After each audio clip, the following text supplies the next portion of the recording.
How to fix iMessage activation error on iPhone. In order for you to fix this issue, first thing first, you need to head over to the settings of a device. Once you're inside the settings, scroll all the way down to the bottom and then move into Apps. Search for the application Messages. Once you find it, all you gotta do is head over to it. Right here you can see the iMessage is turned on. What you need to do is turn it off for 15 seconds. After that, once again turn it on. This should fix the issue that you have been facing.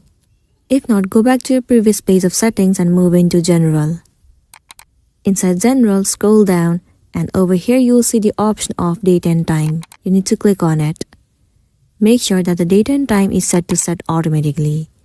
Once done, go back to your home page and swipe down the screen. Simply turn off the Wi-Fi and then turn on the airplane mode.